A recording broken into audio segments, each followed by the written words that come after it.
Hello, YouTube.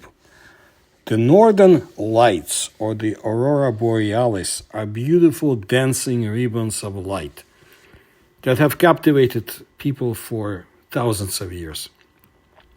But for all its beauty, this spectacular light show is a ferocious event. The northern lights are created when energized particles from the sun slam into the Earth's upper atmosphere at speeds of up to 72 million kilometers per hour. But our planet's magnetic field protects us from the attack. Only 5% of the Earth's inhabitants can boast that they have seen the northern lights at least once in their lives.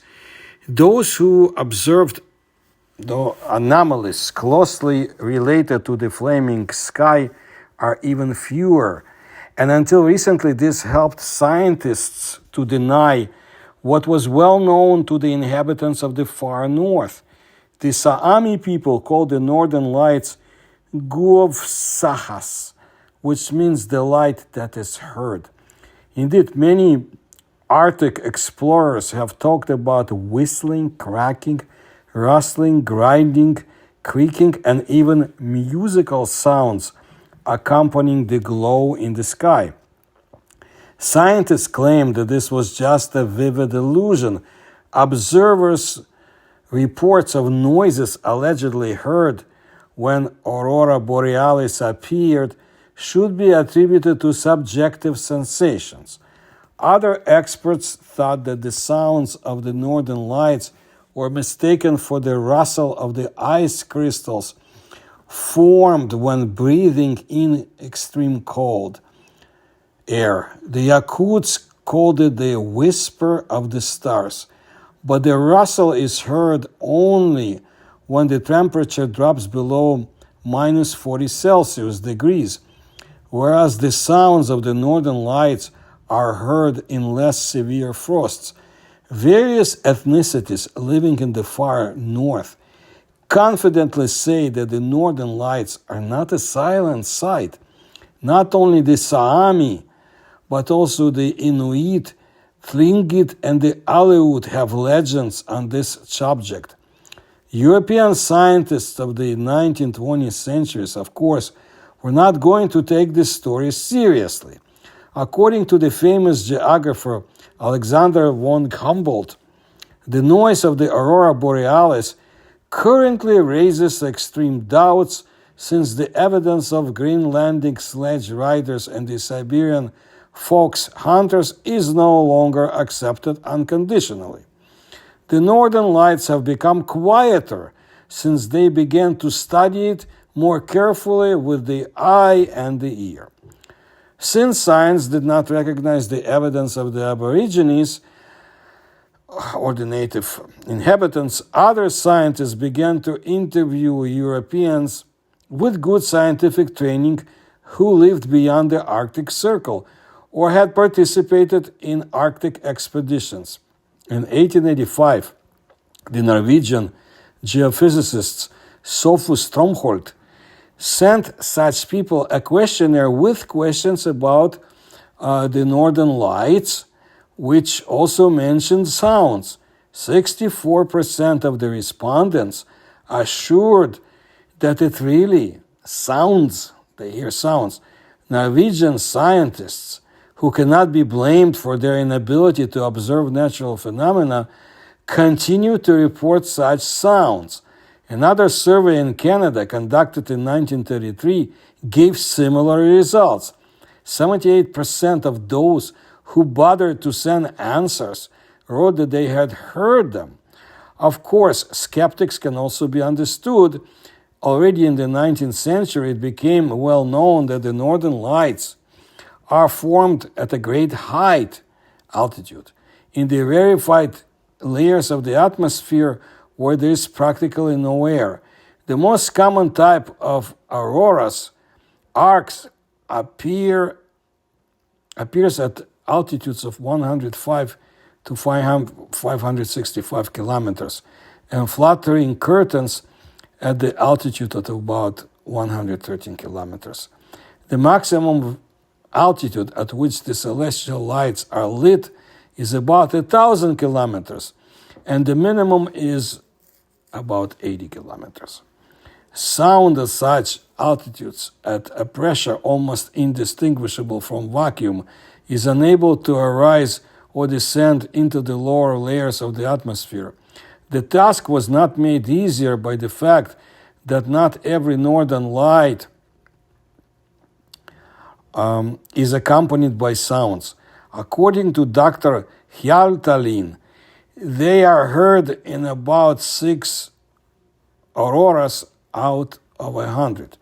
Approximately the same figure, 5%, was obtained by Canadian experts, while Soviet scientist, a candidate of physical and mathematical sciences, Valentin Psalomshikov, who was responsible in a way for the study of the anomalous or paranormal phenomena through the USSR State Committee for Hydrometeorology in the 1960s, while on duty, so to say, was on the shores of the Barents Sea.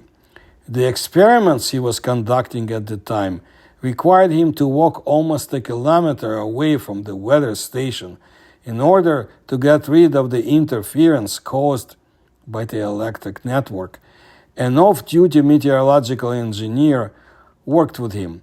Suddenly, a hissing sound came from the illuminated sky, something like the sound of a tarpaulin being torn apart, and even whistle of bullets.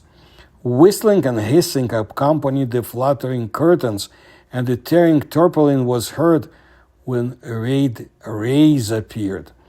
They turned on a portable tape recorder, but only their voices and the creaking of snow under their feet was captured on film.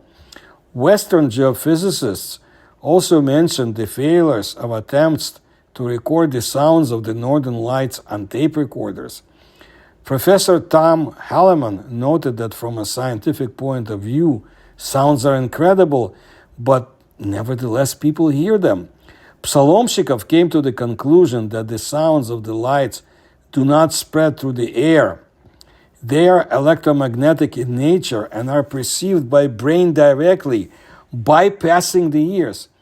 Then he learned that the same effect is created by electromagnetic disturbances during the flights of bright fireballs. They can be heard at the moment of their appearance, contrary to the laws of acoustics.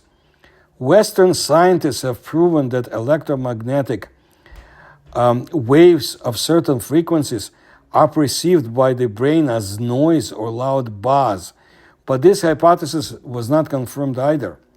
The power of electromagnetic waves reaching the Earth during the northern lights is several orders of magnitude lower than those used in the experiments. It was possible to break the deadlock relatively recently, when it was not a geophysicist who undertook to study the sounds of the northern lights, but an acoustics expert, Professor Unto Lane from Aalto University in Finland. The scientists first became interested in them in November of 1990, when he and a group of friends watched the lights in the sky. They were standing in the biting cold, minus 35 degrees Celsius, and clearly heard strange noises.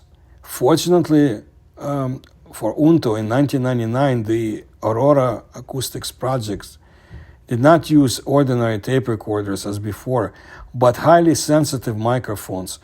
When a professional took over, the sounds were recorded. They're especially clearly audible during powerful geomagnetic storms, like those that hit the Earth in April of 2001 and May of 2024. In addition to the usual hissing or cracking, at this time there was a sound resembling blows on an empty oil barrel with some hard object, as it was described. In 2013, Lane's team was able to use several microphones to calculate at what altitude sounds are formed.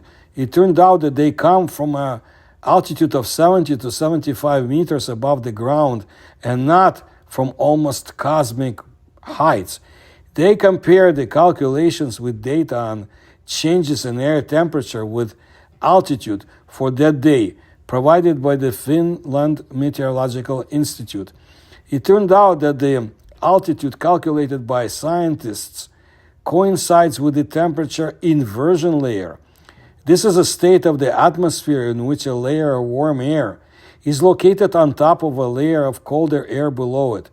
When an inversion forms, the cold air underneath is trapped and cannot break through the warmer air.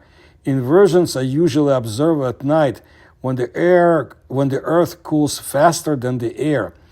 The temperature decreases with increasing altitude, explained Untos Lane's discovery. But at the temperatures well below zero, as a rule, in clear, calm weather in the evening and at night, cold occurs closer to the surface, and the higher the temperature, the warmer the air. At the same time, warm air does not mix with cold air, but rises, carrying negative charges from the ground. The inversion layer forms a kind of lid that prevents the charges from moving vertically. The colder air above this layer is positively charged. A geomagnetic storm leads to discharges of accumulated charges in the form of sparks, creating measurable magnetic pulses and sounds. On the night of March 17 to 18, 2013, he recorded hundreds of sounds in Fiskars at minus 20 degrees Celsius. The scientists selected 60 of the loudest sounds, the sources of which were located directly above the microphones. The magnetic pulses that preceded the sounds confirmed that their sources were at the altitude of about 75 meters. That night, the Finnish Meteorological Institute conducted its own measurements, which showed that the inversion layer was at the same altitude where these noises occurred. The correlation between the strength of the magnetic pulses and the volume of the sounds was also high. According to Unto Lane, the inversion layer hypothesis explains why the northern lights can only be heard in calm weather. Even a small gust of wind can prevent the formation of a layer, which means that no sounds will occur. The layer can trap not only electric charges, but also rising smoke. He recalled that in his childhood, when he lived in Ostrobotnia, he had seen more than once how in winter, in calm weather, smoke from the chimneys of cottages rose vertically upwards, stopped abruptly, and began to disperse in a horizontal dome over the village. In addition to the mechanisms underlying the sound, it helps us understand how we can hear sounds when the source of the aurora is 80 to 100 kilometers away, he added. The inversion layer hypothesis answers the question of how it is possible that sound events occur almost simultaneously with visual observations. From an altitude of 75 meters, sound reaches the human ear in just 0.2 seconds. The bright lights of the northern light that we see do not create sounds. Auroras and sounds are simultaneous phenomena caused by a stream of charged particles emitted by the sun. The solar wind creates the aurora borealis and at the same time changes the Earth's magnetic field, generating electrical discharges. In 2022, Lanes proved that sounds from the inversion layer can be heard without the visible northern lights. The time when the sounds were recorded exactly coincided with the measurements of the geomagnetic activity, again made by the Finland Meteorological Institute. The sounds are much more common than anyone thought, but when people hear them without the visible northern lights, they think that the ice is just cracking, or perhaps they're being made by a dog or some other animal, he noted. Lane's team plans to erect a special tower to take measurements closer to the inversion layer. According to calculations, the sound volume there can reach up to 90 to 100 decibels, which is comparable to a working lawnmower. What science denied for 2 centuries in a row, writing off as legends or hallucinations due to poor nutrition and the long polar night, turned out to be reality. Folk wisdom gathered over the centuries often gives more correct answers than about the surrounding nature than science, and it should not be neglected. The folk rock band, the Von Hartsen brothers from Finland, even included some of the Lannis recorded sounds in the song Northern Lights. Although some geophysicists resist, claiming that these are accidental interference or crackling from frost, the sounds of the Northern Lights are quickly moving from the field of folklore to topics approved by science. Such fate may await other anomalies if there are brave enough scientists who are ready to deal with them despite ridicule, where serious research has not yet been conducted due to socio-psychological rather than objective reasons.